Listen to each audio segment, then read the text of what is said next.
This is Genesis, and you're watching Dante's Boxing Nation.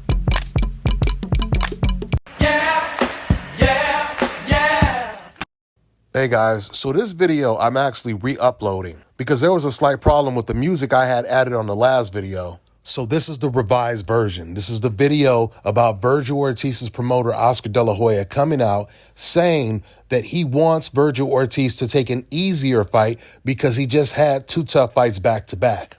Now, a lot of you guys defended Virgil Ortiz in the comment section, and I actually responded to what a lot of you guys said in the video that I just dropped about Keyshawn Davis fighting against Dos Santos. Dos Santos, he did an interview on this channel that I have on the screen right here announcing that he's fighting against Keyshawn Davis on June 7th. Keyshawn Davis, just like Virgil Ortiz, has taken two tough fights back to back against Gustavo Lemos and against Dennis Berinchyk. With that being said, we're going to go ahead and get into this video right now. I want all the smoke, and I really don't care who it is. If you're in my division, then you're on my list. Dante's Boxing Nation, what's going on, guys?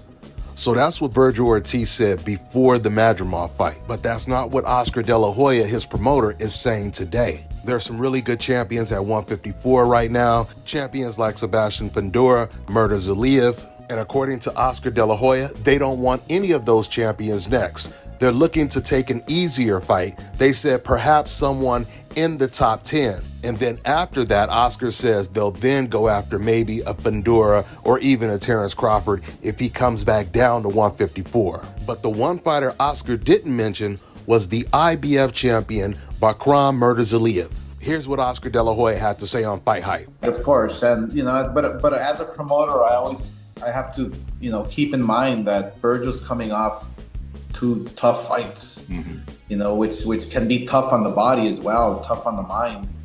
I don't know. I'm thinking about maybe doing a homecoming party for him in Dallas.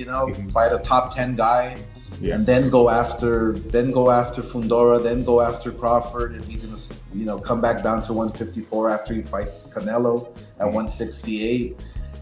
There's a lot of options out there for Virgil. I'm excited because, imagine if we can put together a Spence-Virgil fight in Dallas Stadium, at the Cowboys Stadium, that'll sell out the place. And I think that's something to consider as well. So some good options for Virgil. Okay, so when you hear Oscar De La Hoya say he does not want Virgil Ortiz to take another tough fight, he wants him to take an easier fight in his very next fight because he says his last two fights were two tough fights. It does not sound like Oscar De La Hoya has the confidence that Virgil Ortiz is the best fighter at 154. Because when Crawford went to 154, all he wanted to do was fight the champions. If you guys remember going all the way back to when Jermell Charlo was the undisputed champion at 154, Crawford had already laid out his plan. That was before he fought Errol Spence. He said, after the Errol Spence fight, I'm moving to 154 and I want to be undisputed, or I want to fight for undisputed against Jermell Charlo. Once Jermell Charlo ended up moving up to 168 and losing to Canelo Alvarez, that's when Crawford started to go after all of the other champions at 154.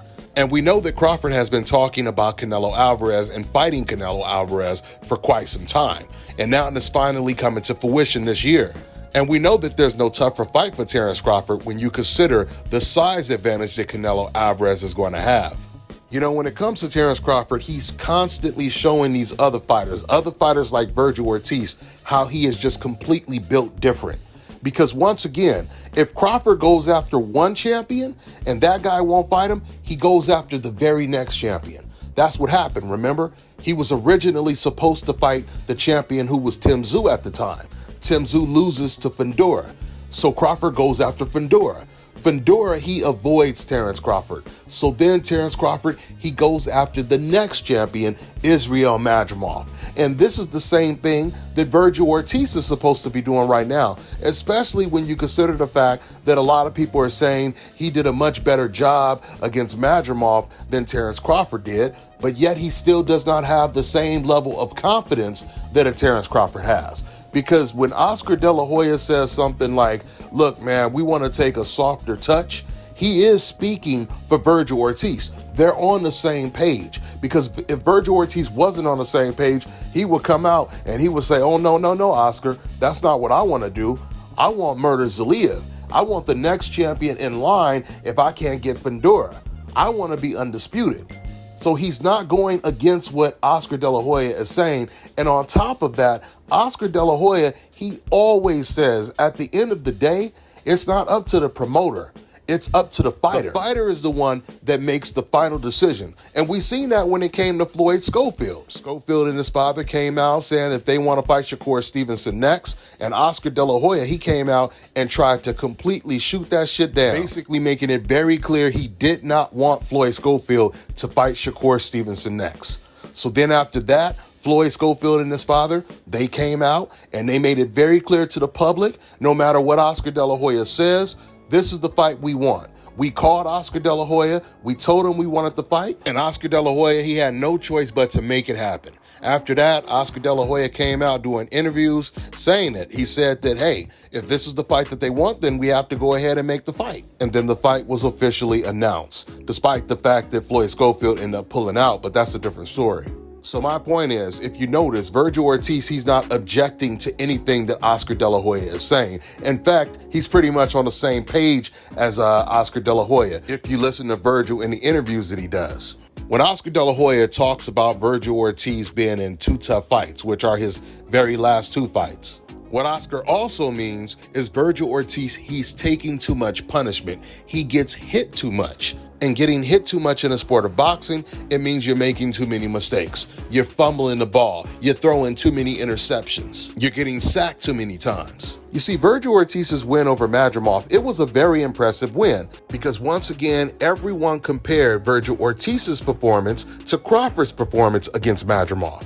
But number one, let me just tell you this. Styles make fights, without a doubt. Because Virgil Ortiz's style is more tailor-made for a Terence Crawford. Virgil Ortiz, he's flat-footed, comes forward. He doesn't move around. He doesn't use feints. He doesn't use angles or anything like that. He's not a slippery fighter. He's not a counterpuncher. And that's who Madrimov is. So style-wise, a Virgil Ortiz fight would be easier than a Madrimov fight for Terence Crawford. And there's something else that people don't pay attention to when it comes to the Ortiz versus Madrimov fight.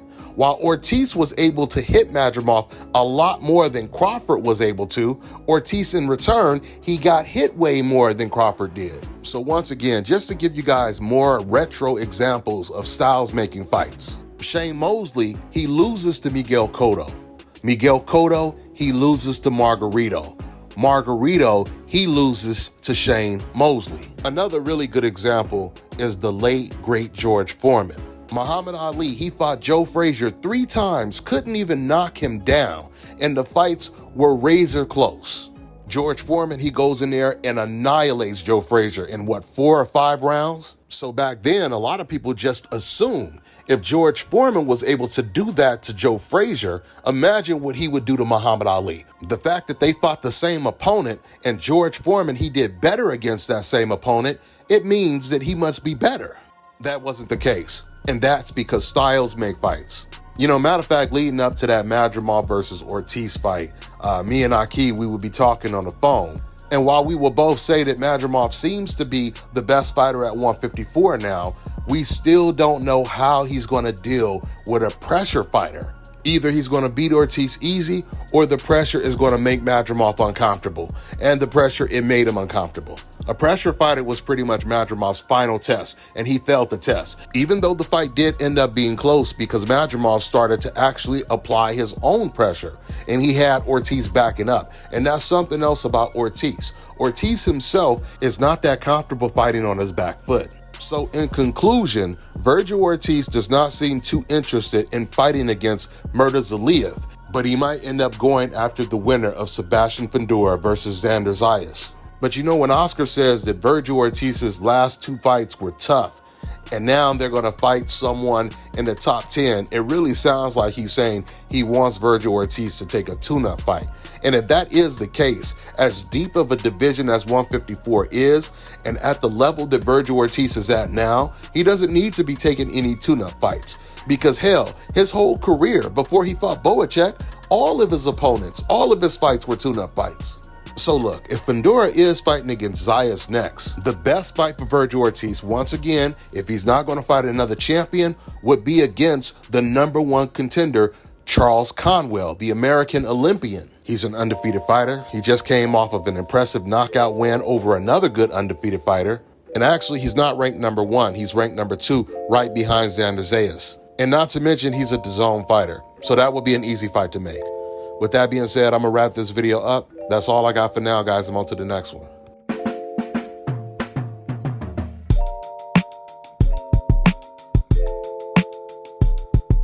Let me tell you guys about Issa Israel Law Firm. It is a full-service legal practice based in Denver, Colorado, an emerging hub for combat sports and high-altitude training. If you're a fighter inside or outside of the ring and you need a law firm you can trust to fight for you, visit thefighterfirm.com or email help@iilawfirm.com. Legal representation is usually limited to plaintiffs or defendants in Colorado, but iFirm can help anyone in the world with trademarking their business name, logos, and U.S. immigration issues. This brother has been my attorney for a while and helped guide me through all kinds of business and civil issues, so make sure you guys go to thefighterfirm.com. All right, now check this out, guys. If you're looking to repair eczema scars, burns and bruises, dark spots and blemishes, fever blisters, diabetic ulcers, this right here is the perfect product for you guys. It's called LO Deki Face and Body Oil. Athletes and top-ranking boxers, they're also using it after training to reduce swelling, inflammation, and to ease the pain. So get yours today. Go to lodeki.com, like them on Facebook, and follow them on Instagram.